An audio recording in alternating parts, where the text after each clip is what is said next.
स्वागत है आप सभी का। आप देख रहे हैं जी उत्तर प्रदेश उत्तराखंड और मैं हूं नैन्सी गौतम। वक्त हो गया है सुपरफास्ट खबरों का, लेकिन उससे पहले एक बड़ी खबर आपको बताएंगे इस बीच। और बड़ी खबर सामने आ रही है इस वक्त की मैनपुरी से।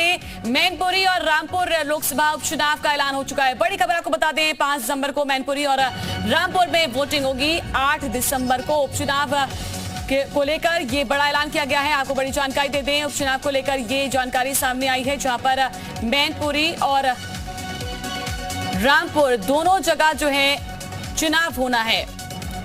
तो मैनपुरी लोकसभा उपचुनाव का ऐलान किया गया है, रामपुर विधानसभा उपचुनाव का भी ऐलान कर दिया गया। दोनों सीट्स को लेकर वोटिंग को लेकर ऐलान कर दिया गया। बड़ी जानकारी आपको दे दें तो सीधे तौर पर देखा जाए, ये बड़ी खबर इस वक्त निकलकर सामने आई है। इस वक्त की बड़ी खबर आपको बता रहे हैं, मैनपुरी लोकसभा उपचुनाव का ऐलान हुआ है। वहीं पर रामपुर की बात की जाए तो रामपुर विधानसभा उपचुनाव का ऐलान कर दिया गया। 5 दिसंबर को मैनपुरी और रामपुर में वोटिंग होनी है। 8 दिसंबर को दोनों ही जगह के उपचुनाव के नतीजे सामने आ जाएंगे। मुलायम सिंह यादव के निधन से ये सीट खाली हुई है और इस पर उपचुनाव होना है। तो सीधे तौर पर कांटे की टक्कर बीजेपी और सपा के बीच में ही दिखाई देगी।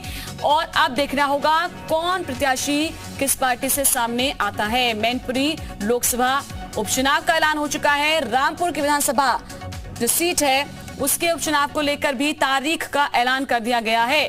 5 दिसंबर को मैनपुरी और रामपुर में वोटिंग होगी, यानी कि दोनों जगह पर ही। अगर हम लोकसभा मैनपुरी के लोकसभा सीट की बात की जाए, रामपुर के विधानसभा सीट की बात की जाए, तो दोनों जगह पर ही 5 दिसंबर को वोटिंग होनी है।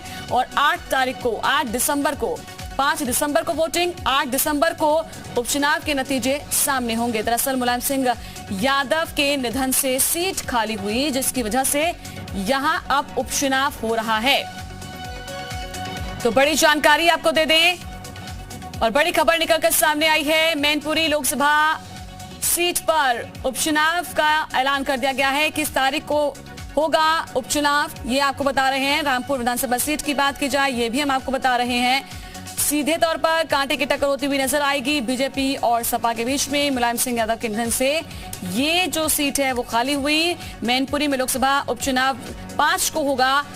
और ज्यादा जानकारी के साथ विशाल हमारे साथ जुड़ चुके हैं, सीधा उनका रुख कर रहे हैं। विशाल, जरा जानकारी और दे।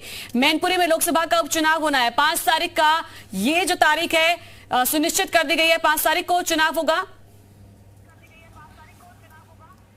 देखिए, बिल्कुल जो उपचुनाव है उसकी जो नई तिथि है उसको घोषित कर दिया गया है। और केवल मैनपुरी नहीं, जो रामपुर की जो आजम खान की जो सीट रिक्त हुई है उसको लेकर भी जो अनाउंसमेंट है वो कर दी गई है। आपको बता दें कि 5 दिसंबर को जो है ये तय किया गया है कि मैनपुरी का जो उपचुनाव है लोकसभा सीट का वो होगा। और ये माना जा रहा है चूंकि मुलायम सिंह यादव की सीट थी, तो ऐसे में सपा के लिए ये एक बड़ी सीट है और उनके परिवार की सीट कही जाती है। और यही वजह है कि सीट पर अब तमाम राजनीतिक दल हैं वो अपना दमखम लगाएंगे। खास तौर से लड़ाई जो है वो सपा और भाजपा के बीच में देखने को मिलेगी। और भाजपा वहां से किसको उम्मीदवार बनाता है ये देखना होगा। लेकिन फिलहाल सपा की तरफ से कई नाम है, जिसमें तेज प्रताप यादव का नाम है कि तेज प्रताप यादव को वहां से जो है उम्मीदवार बनाया जा सकता है।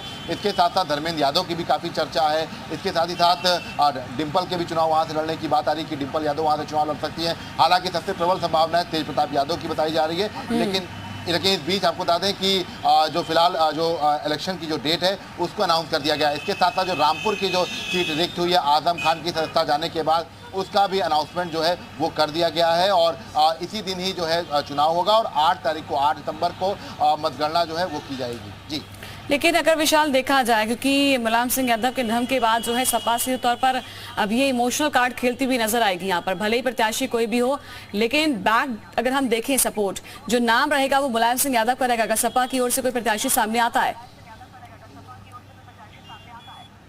देखिए, बिल्कुल निश्चित तौर पर चूंकि मुलायम सिंह की सीट है तो ऐसे में सफाई जो है मैनपुरी ये सब ऐसे गढ़ हैं जो समाजवादी पार्टी गढ़ कहे जाते हैं। लेकिन जिस तरह से ये अटकलें लगाई जाई थी कि शिवपाल यादव भी वहां से ताल ठोक सकते हैं, तो ये भी एक बड़ी संभावनाएं हैं कि हो सकता है कि शिवपाल यादव चुनाव अगर वहां पर लड़ते हैं तो बीजेपी वहां पर अपना कैंडिडेट ना उतारे, शिवपाल यादव को जो है अप्रत्यक्ष रूप से जो है समर्थन करते। इस तरह की चीजें भी हो सकती हैं, क्योंकि राजनीतिक जो घटनाक्रम अभी जो हो रहा है उसके अनुसार इस तरह की संभावनाएं बन सकती हैं। लेकिन अभी क्या कुछ स्थितियां होंगी, या क्या पन्ना यादव को वहां से बीजेपी चुनावी मैदान में उतारेगी क्योंकि मुलायम सिंह यादव की बहू हैं। तो ऐसे में ये तमाम ऐसे समीकरण है, क्योंकि देखिए तेज प्रताप यादव जरूर अगर चुनाव में उतरते हैं तो ये बिल्कुल साफ हो जाएगा कि यहाँ पर इस सीट पर जो चाहे वो बीजेपी का कोई मजबूत कैंडिडेट उतरे या मुलायम सिंह यादव के परिवार से ही कोई किसी भी व्यक्ति को जो है बीजेपी चुनाव में उतारे। तो इस तरह की जो तमाम संभावनाएं हैं वो देखने को मिल रही हैं और फिलहाल दिलचस्प होगी लड़ाई।